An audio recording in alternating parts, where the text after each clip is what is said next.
नमस्कार, स्वागत है आपका हॉर्नबिल टीवी में और मैं हूं आपके साथ शिखा सकलानी। बुलेटिन की शुरुआत करते हैं खबरों के साथ। देहरादून स्थित राजभवन में अंतर्राष्ट्रीय सहकारिता वर्ष 2025 के उपलक्ष्य में सहकारिता में सहकार कार्यक्रम का आयोजन किया गया। इस कार्यक्रम में राज्यपाल गुरमीत सिंह और मुख्यमंत्री पुष्कर सिंह धामी ने शिरकत की। उन्होंने कार्यक्रम में विभाग की ओर से लगाई गई प्रदर्शनी का अवलोकन किया। वहीं सीएम धामी ने कार्यक्रम को भी संबोधित किया।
मानव समाज का प्राचीनतम और सर्वाधिक मूल्यवान सिद्धांत रहा है। जब प्रत्येक व्यक्ति अपने व्यक्तिगत स्वार्थ से उठकर समाज के समग्र हित के लिए काम करता है तो असली वृद्धि और स्थायी विकास संभव हो पाता है। और कपिल मीणा जी ने बड़े विस्तार से और बहुत कम शब्दों में सहकारिता के बारे में हम सबको बताया है। आधुनिक युग में जहां प्रतिस्पर्धा की गति बहुत बढ़ चुकी है, हर क्षेत्र में आज प्रतिस्पर्धा है, हर कोई क्षेत्र इससे अछूता नहीं है, तो ऐसे समय में सहकारिता का महत्व और भी अधिक बढ़ जाता है। इसी उद्देश्य से संयुक्त राष्ट्र संघ ने वर्ष 2025 को अंतर्राष्ट्रीय सहकारिता वर्ष घोषित किया है ताकि वैश्विक सहयोग से इसको बढ़ावा देकर सतत विकास के लक्ष्यों को प्राप्त किया जा सके। आज जब पूरा विश्व सामाजिक, आर्थिक, पर्यावरणीय संकटों से जूझ रहा है, अनेक चुनौतियों का सामना कर रहा है, तब ऐसे समय में हम सभी की जिम्मेदारी है कि हम सभी एकजुट होकर जहां चुनौतियां हैं, समस्याएं हैं, उनके समाधान के लिए भी हम सब मिलजुल कर काम करें और उनका समाधान निकालें। आदरणीय प्रधानमंत्री श्री नरेंद्र मोदी जी के नेतृत्व में वर्ष 2024 में भारत ने वैश्विक सहकारी सम्मेलन का सफल आयोजन किया। उन्होंने उस सम्मेलन में अंतर्राष्ट्रीय सहकारिता वर्ष का शुभारंभ करते हुए कहा था कि सहकारिता भारत के लिए संस्कृति का आधार और जीवन पद्धति दोनों ही है, क्योंकि भारत में सहकारिता की प्राचीन परंपरा प्राचीन काल से ही चली आ रही है। हमारे शास्त्रों में कहा गया है, संगच्छध्वम संबद्धम संभो मनासी जानताम देवो भागम यथा पूर्वे सज्जानाना उपासते। यानी कि अर्थात हम सभी एक साथ चलें, एक साथ बोलें, हमारे मन एक हों। प्राचीन समय में देवताओं का ऐसा आचरण रहा, इसी कारण वो पूजे जाते रहे, हमेशा वंदनीय है। सहकारिता का मूल उद्देश्य भी स्पर्धा नहीं बल्कि सहयोग की भावना को बढ़ावा देना है। ये किसी पर उपकार करने का माध्यम नहीं है, बल्कि एक दूसरे को स्वावलंबी और सशक्त बनाने का, मजबूत बनाने का मार्ग है। इसीलिए इसे सहकार से समृद्धि के स्वप्न को साकार करने के लिए आदरणीय प्रधानमंत्री जी ने ऐतिहासिक कदम उठाते हुए देश में एक अलग सहकारिता मंत्रालय का गठन करने का निर्णय किया। आज केंद्रीय गृह एवं सहकारिता मंत्री आदरणीय अमित शाह जी के नेतृत्व में ये मंत्रालय सहकारिता आंदोलन को और अधिक मजबूत करने के लिए एक अलग प्रशासनिक, कानूनी और नीतिगत ढांचा तैयार कर रहा है, जिसमें अनेक नवाचार हो रहे हैं, नए नए निर्णय लिए जा रहे हैं। ये मंत्रालय सहकारी समितियों के कारोबार में सुगमता के लिए प्रक्रियाओं को कारगर बनाने, बहुराज्य सहकारी समितियों के विकास को सक्षम बनाने और मजबूत बनाने की दिशा में तेजी से काम कर रहा है। आज सहकारिता के माध्यम से लागू की जा रही विभिन्न विकास की योजनाएं ग्रामीण अर्थव्यवस्था को तेजी से विकसित करने में महत्वपूर्ण भूमिका निभा रही है। भाइयों बहनों, आदरणीय प्रधानमंत्री जी के सहयोग और उनके मार्गदर्शन में हमारी सरकार द्वारा भी राज्य में सहकारिता को जन जन तक पहुंचाने के लिए कई कदम उठाए जा रहे हैं। अभी धन सिंह जी ने बहुत विस्तार से उसके बारे में बताया है और इन्हीं सब प्रयासों का परिणाम है कि पूरे देश में सहकारिता बहुउद्देशीय समितियों के कंप्यूटरीकरण के कार्य की शुरुआत उत्तराखंड से ही हुई है और आज प्रदेश की सभी 671 सहकारी समितियों के कंप्यूटरीकरण का कार्य पूरा हो चुका है। ये समितियां अब पूरी तरह से डिजिटल माध्यम से कार्यरत हैं, जिससे हमारे किसान भी ऑनलाइन सेवा से जुड़कर इन सेवाओं का अधिक से अधिक लाभ उठा पा रहे हैं। आज हमारी 24 समितियां जन औषधि केंद्र के रूप में कार्य कर रही है, जहां ग्रामीण जनता को सस्ती और गुणवत्तापूर्ण दवाइयां मिल रही हैं। साथ ही 640 समितियों को कॉमन सर्विस सेंटर के रूप में विकसित किया गया है। अब ये समितियां केवल ऋण देने तक सीमित नहीं रहेंगी, बल्कि बीमा, पेंशन, बिजली बिल भुगतान, आधार सेवाओं सहित अनेक डिजिटल सुविधाएं भी प्रदान कर रही हैं। उत्तराखंड के मुख्यमंत्री पुष्कर सिंह धामी ने देहरादून में उत्तराखंड हथकरघा एवं हस्तशिल्प विकास परिषद की ओर से राज्य स्तरीय हस्तशिल्प प्रदर्शनी और स्टॉलों का अवलोकन किया। इस दौरान सीएम धामी ने पुरस्कार का भी वितरण किया। सीएम धामी ने संबोधित करते हुए कहा कि 17 सितंबर से लेकर 2 अक्टूबर निःशुल्क स्वास्थ्य जांच की जा रही है। सभी से इस अवसर का लाभ उठाने की अपील की। साथ ही सीएम धामी ने राज्य के उत्पादों पर क्वालिटी, ब्रांडिंग और पैकेजिंग पर जोर दिया।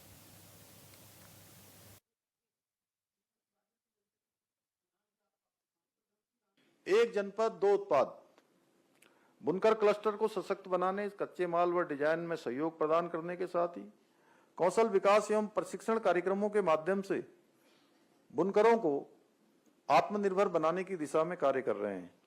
इसके साथ ही हम मेलों एवं प्रदर्शनियों, ई कॉमर्स प्लेटफॉर्म तथा हिमाद्री ब्रांड एम्पोरियम के माध्यम से उनके बनाए उत्पादों को व्यापक प्रचार प्रसार और विपणन के लिए भी राज्य सरकार की तरफ से सहयोग प्रदान कर रहे हैं। भाइयों बहनों, पिछले दिनों हमारे आदरणीय प्रधानमंत्री श्री नरेंद्र मोदी जी ने देशवासियों से यह आह्वान किया था कि स्वदेशी उत्पादों का अधिक से अधिक उपयोग करें और आज भी अभी स्वस्थ नारी सशक्त देश सशक्त परिवार इस अभियान की आज आदरणीय प्रधानमंत्री जी ने शुरुआत की है और ये सेवा पखवाड़ा जो राज्य भर के अंदर चलेगा, देश भर के अंदर चलेगा, इसमें भी उन्होंने जहां हमारी मातृशक्ति से अपील की है, हमारी सभी बहनों से अपील की है कि बहुत सारे ऐसी बीमारियां होती हैं जो कई बार हमको पता न होने के कारण से, वैसे तो डॉक्टर गीता खन्ना जी बैठी हैं, ये मेरे से ज्यादा अच्छा बता सकती थी, ये बहुत बड़ी है, हमारी डॉक्टर हैं, MBBS MD और उसके बाद क्या किया आपने, MD, और लंबा इनका एक अनुभव भी है इस क्षेत्र में, गोल्ड मेडलिस्ट रही हैं अपने जमाने की, KGMC की। तो बहुत सारी बीमारियां ऐसी होती हैं जिनकी जानकारियां न होने के कारण से वो एकदम से बड़ी हो जाती हैं और जब बड़ी हो जाती हैं तो लाइलाज हो जाती हैं। वैसे भी ऋण और बीमारी उसको कभी छोटा नहीं समझना चाहिए, जितनी जल्दी से जल्दी हो उसका इलाज करना चाहिए, उसको चुकाना चाहिए, ऐसा हमारे शास्त्रों में भी कहा गया है। क्यों सिमोल जी, ऐसा कहा गया ना। तो इसलिए आदरणीय प्रधानमंत्री जी ने आप लोगों से अपील की है, मैं उन्हीं की बात, अभी उनके कार्यक्रम से आ रहा हूं मैं। आज मध्य प्रदेश के धार क्षेत्र में बहुत बड़ा कार्यक्रम था, आदिवासी क्षेत्र में उनका, उस कार्यक्रम से पूरे देश के सभी को संबोधित कर रहे थे।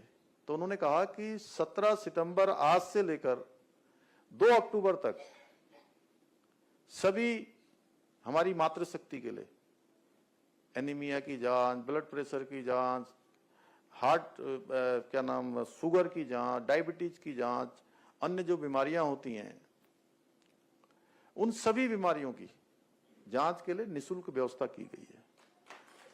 तो आप सबको उसमें जांच करवानी है और आप सब तो सब जागरूक हैं और आपके माध्यम से सभी हमारी माताओं को, बहनों को, जो सामान्य स्थितियों परिस्थितियों में रहती हैं, जिनको जानकारी नहीं होती है, आप लोग यहां तक पहुंचे हैं तो जागरूक हैं।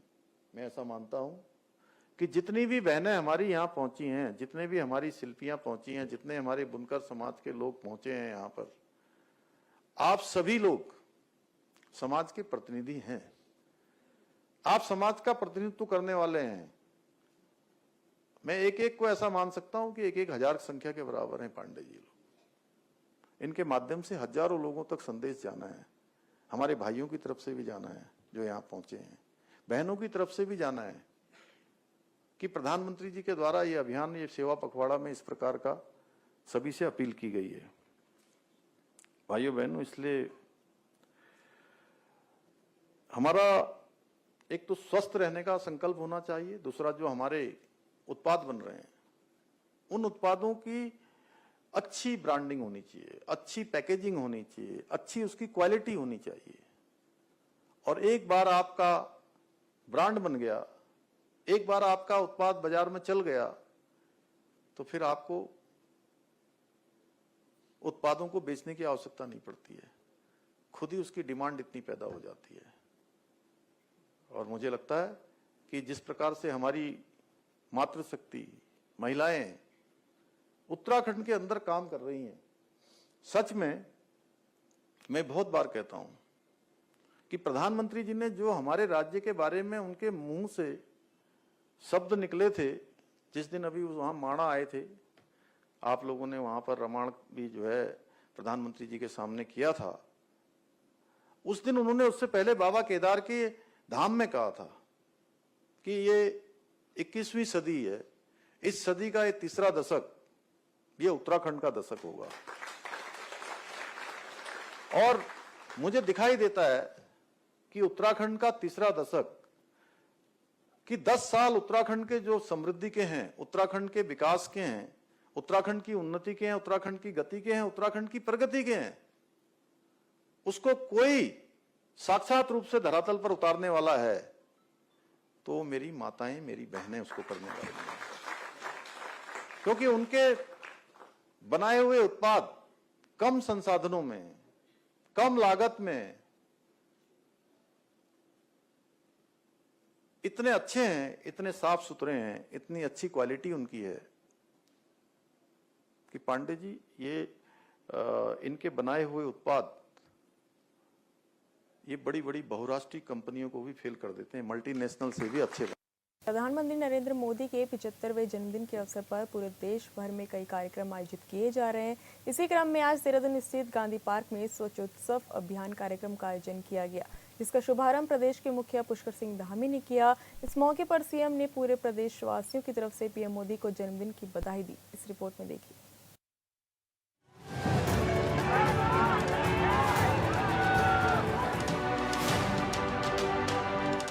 प्रधानमंत्री मोदी के 75वें जन्मदिन पर देहरादून में आयोजित स्वच्छोत्सव अभियान में सीएम पुष्कर सिंह धामी शामिल हुए और उन्होंने पीएम मोदी को जन्मदिन की बधाई दी। कार्यक्रम में सीएम सहित पार्टी के नेताओं ने स्वच्छता की शपथ भी ली। सीएम धामी ने कहा कि सभी देवी देवताओं और तीर्थ स्थान से प्रार्थना करता हूं कि उनका नेतृत्व दीर्घकाल तक हमारे देश और प्रदेश को मिलता रहे। आज हमारे देश के यशस्वी प्रधानमंत्री, जिन्होंने अपने जीवन का एक एक पल और एक एक क्षण मां भारती को समर्पित किया है, देशवासियों को समर्पित किया है और अनेक ऐतिहासिक निर्णय लेकर आज भारत को वैश्विक मंच पर एक प्रमुख स्थान हम सबको प्राप्त हुआ है। भारत का मान और सम्मान और स्वाभिमान बढ़ाने का काम जिन्होंने अपने कामों से किया है, एक पल रुके बिना, एक पल थके बिना ना लगातार काम करना, जिनका मंत्र है, ऐसे आदरणीय प्रधानमंत्री श्री नरेंद्र मोदी जी का आज जन्मदिन है इस कार्यक्रम के माध्यम से मैं उत्तराखंड की समस्त देवतुल्य जनता की ओर से आदरणीय प्रधानमंत्री श्री नरेंद्र मोदी जी को जन्मदिन की शुभकामनाएं देता हूं। कार्यक्रम को संबोधित करते हुए राज्य के मुखिया ने कहा कि पीएम मोदी के अनेक ऐतिहासिक निर्णयों के फलस्वरूप देश को वैश्विक मंच पर एक विशेष स्थान प्राप्त हुआ है। उन्होंने कहा कि स्वच्छता के प्रति प्रधानमंत्री की सजगता, निष्ठा और नेतृत्व हम सभी को प्रेरित करता है। इसीलिए आज उनके जन्म दिवस के अवसर पर हम सभी स्वच्छ उत्सव कार्यक्रम का शुभारंभ किया गया है। स्वच्छ उत्सव कार्यक्रम 2 अक्टूबर तक संपन्न होंगे और इस दौरान हम सभी पूरे राज्य में स्वच्छता के साथ आपदा से प्रभावित लोगों की भी सहायता करेंगे। एक बड़ी आपदा का सामना करना पड़ रहा है। 5 अगस्त धराली से यह आपदा शुरू हुई थी और उसके बाद पूरे प्रदेश के अंदर कोई ऐसा जनपद नहीं है जो आपदा से ग्रस्त न हो। और आप सब लोगों ने कल ही देखा कि देहरादून और देहरादून के आसपास एक बड़ी तबाही इस आपदा में हुई है। भाइयों बहनों, हमको यहां ये स्वच्छ उत्सव कार्यक्रम, सेवा पखवाड़ा पूरे राज्य के अंदर हम सब लोग इसको आगे बढ़ाएंगे। हमारा विशेष फोकस रहेगा कि जो आपदा पीड़ित हैं, जो आपदा में जिनको बड़ी हानि हुई है, बड़ा नुकसान हुआ है, अपने स्वजनों को जिन्होंने खोया है, उन सब के बीच जाकर उनको हर प्रकार से सहायता करना, ढांढस बंधाना, उनके साथ खड़ा होना, यह भी हमारा आदरणीय प्रधानमंत्री जी के जन्म दिवस से शुरू हो रहे इस पखवाड़े का मुख्य ध्येय रहेगा। मुख्यमंत्री धामी ने कहा कि नगर निगम देहरादून की तरफ से आम जन की सफाई व्यवस्था से संबंधित समस्याओं के समाधान के लिए स्वच्छता कंट्रोल रूम की स्थापना की गई है, जो 24 घंटे चालू रहता है। सफाई सुनिश्चित करने के लिए टीमों का गठन करने, अलग अलग स्थानों से प्रतिदिन कूड़ा उठाने, सीसीटीवी कैमरों से निगरानी करने जैसे विभिन्न प्रयास सफाई अभियान को नई पहचान दिला रहे हैं। आदरणीय प्रधानमंत्री जी ने स्वच्छ भारत मिशन, एक ऐतिहासिक और दूरदर्शी मिशन ने भारत को स्वच्छता के नए आयामों पर पहुंचाया है। ये महोत्सव केवल एक कार्यक्रम नहीं है, एक संकल्प है, एक आंदोलन और आने वाली पीढ़ियों के लिए एक सुरक्षित भविष्य का वचन है। इसलिए भारत में स्वच्छता केवल सफाई का कार्य नहीं है, बल्कि यह हमारे संस्कार और जीवन शैली का हिस्सा है। आदरणीय प्रधानमंत्री जी का स्वच्छ भारत, स्वस्थ भारत का सपना, और आज हम सब मिलकर उस सपने को साकार करने के मार्ग पर आगे बढ़ रहे हैं। मुख्यमंत्री ने कहा कि शहर ग्राम को स्वच्छ रखने के लिए साफ सफाई जितनी जरूरी होती है, उतना ही पेड़ पौधों का संरक्षण भी जरूरी होता है। इस दिशा में प्रधानमंत्री की तरफ से शुरू किया गया एक पेड़ मां के नाम अभियान पर्यावरण संरक्षण के लिए एक महत्वपूर्ण कदम साबित हो रहा है। पीएम के जन्मदिन पर सीएम ने राज्यवासियों से अपील करते हुए कहा कि आह्वान करता हूं कि आइए हम सभी मिलकर अपने आसपास की सफाई की जिम्मेदारी लें और एक स्वच्छ और स्वस्थ उत्तराखंड बनाने में सहयोग करें। हमारा उत्तराखंड भी स्वच्छता के मामले में सराहनीय प्रगति के साथ आगे बढ़ रहा है। हाल ही में राष्ट्रीय वायु कार्यक्रम एनकैप के अंतर्गत भारत सरकार द्वारा घोषित किए गए स्वच्छ वायु सर्वेक्षण के परिणामों में नगर निगम देहरादून को देश में 19वां स्थान प्राप्त हुआ, जो पहले से बेहतर है। यह निश्चित ही हम सभी के लिए गर्व की बात है कि हम अपने शहर को राष्ट्रीय स्तर पर साफ सुथरा और प्रदूषण मुक्त बनाने में कामयाब हो रहे हैं। सीएम ने कहा कि स्वच्छ भारत मिशन में भारत स्वच्छता के नए आयामों पर पहुंचा है। प्रधानमंत्री के स्वच्छ भारत स्वस्थ भारत के सपने को साकार करने के लिए हम सभी निरंतर आगे बढ़ रहे हैं।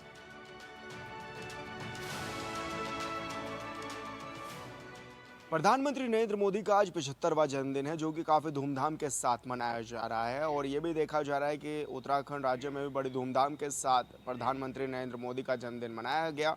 इस दौरान मुख्यमंत्री पुष्कर सिंह धामी ने सेवा पखवाड़ा के तौर पर इसको मनाया है और राजधानी देहरादून से स्वच्छता का संदेश भी दिया है। इस दौरान उनके साथ तमाम विधायक मंत्री भी मौजूद रहे और सभी ने एक सुर में स्वच्छता को लेकर एक बड़ा संदेश भी दिया, इसको लेकर एक शपथ भी ली है। हालांकि बीजेपी बीजेपी भी अब इसको सेवा पखवाड़े के रूप में इस अभियान को चलाएगी और अलग अलग क्षेत्रों में जाकर लोगों को जागरूक करने का काम करेंगे। साथ ही राज्य सरकार और केंद्र सरकार के कार्यों को भी लोगों तक पहुंचाएंगे। उनके कार्यों को गिनाने का काम जो है बीजेपी के तमाम लीडर्स जो हैं वो करते हुए नजर आएंगे। और ऐसे में ये भी देखा जा रहा है कि जिन क्षेत्रों में आपदा जैसे हालात बने हुए हैं वहाँ भी सहायता पहुंचाई जा रही है। तमाम जो बीजेपी के नेता हैं या फिर विधायक, मंत्री और ख़ासतौर पर मुख्यमंत्री हैं वो उन क्षेत्रों में जाकर जायज़ा भी ले रहे हैं और प्रधानमंत्री के जन्मदिन को इस रूप में भी देख रहे हैं कि वहाँ पर जाकर लोगों की मदद कर सकें। और ऐसे में उन लोगों की मदद के लिए भी आगे सभी तमाम लोग आ रहे हैं, बीजेपी के नेता भी आ रहे हैं और पूरी तरह से सेवा पखवाड़े के रूप में इस अभियान को चलाया जा रहा है, जो कि 17 सितंबर से शुरू होकर 2 अक्टूबर तक अभियान लगातार चलाया जाएगा। हॉर्नबिल टीवी के लिए देहरादून से विशाल गर्ग। प्रधानमंत्री नरेंद्र मोदी के जन्मदिन को उत्तराखंड में भी धूमधाम से मनाया जा रहा है, जिसको लेकर बीजेपी की प्रदेश महामंत्री दीप्ति रावत का कहना है कि पीएम मोदी का जन्मदिन के अवसर पर बीजेपी विशेष अभियान चला रही है ताकि जन जन तक केंद्र और राज्य की योजनाओं को पहुंचाया जा सके। प्रदेश महामंत्री दीप्ति रावत जी हमारे साथ मौजूद हैं। मैडम, प्रधानमंत्री जी का जन्मदिन है, किस रूप में आप लोग मना भी रहे हैं, क्या कुछ टास्क दिए गए हैं? देखिए, टास्क नहीं, ये तो मैं कहूँगी कि संगठन स्व इच्छा से बहुत सारी चीज़ें प्रधानमंत्री जी के जन्मदिन पर तय करता है और मैं कहूँगी कि प्रधानमंत्री जी को सबसे पहले पूरे उत्तराखंड वासियों की तरफ से बहुत बहुत जन्मदिन की शुभकामनाएं। इसी प्रकार दीर्घायु वो हों, स्वस्थ रहें और ऐसे ही हमारी बहनों की, भाइयों की, किसानों की, सबकी सेवा देश भर के जनता की ऐसे ही करते रहें और मार्गदर्शन करते रहें। और दूसरा, जब मैं संगठन की बात करते हैं और हम उनके जन्मदिन की बात करते हैं तो उन्होंने हमेशा से पहले दिन से ही सभी कार्यकर्ताओं को और पार्टी में ये निर्देश किया कि अगर आप कुछ भी करना चाहते हैं जन्मदिन पे तो कोई सेवा का काम कीजिए, ना कि कोई बड़े बड़े आयोजन कीजिए, कोई बहुत केक कटिंग की कार्यक्रम कीजिए, इस तरीके का छोड़ के सेवा के काम कीजिए। तो लगातार ब्लड डोनेशन कैंप हैं, जाके मरीज़ों से मिलना है, उनको कुछ एक बांटने की चीज़ है, कहीं भंडारा करना है, कहीं स्वच्छता अभियान करना है। इस प्रकार के बहुत सारे डिफरेंट अलग अलग कार्यक्रम जो है उनके जन्मदिन के सिर्फ दिन नहीं होते हैं, पूरा एक पखवाड़ा है जो 2 अक्टूबर तक मनाया जाएगा। तो ये सभी तय हुए हैं और बहुत अच्छे से सभी कार्यकर्ता उसमें बड़े उत्साहित भी रहते हैं और उसको मनाने के लिए हमेशा तत्पर और अग्रसर रहते हैं। मैडम, जिस तरह से आप लोग सेवा पखवाड़ा मना रहे हैं, आखिर इसकी किस तरह से आप लोग जनता के बीच में भी जाएंगे, केंद्र और राज्य सरकार के कामों के बारे में भी गुणगान करेंगे और ख़ास तौर पर क्योंकि आपदा जैसे हालात जो उत्तराखंड में बने हुए उन लोगों की किस तरह से मदद करेंगे? देखिए, उत्तराखंड के लिए बड़ा एक ऐसा समय है, बड़ा कठिन समय मैं कहूँगी कि आपदा जो बारिश इस मौसम में नहीं होनी थी, कभी हमने एक्सपेक्ट नहीं की थी कि सितंबर में हो, लेकिन आज वो तेज़ वर्षा से, बादल फटने से बहुत सारी जगह बहुत नुकसान हुआ है।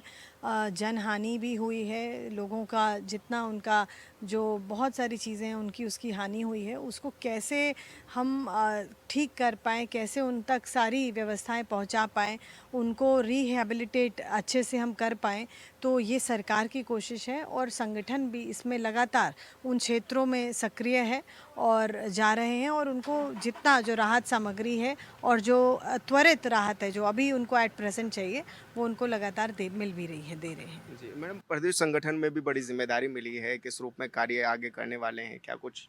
देखिए, प्रदेश संगठन तो बहुत महत्वपूर्ण है क्योंकि आने वाला चुनाव हमारे समक्ष है।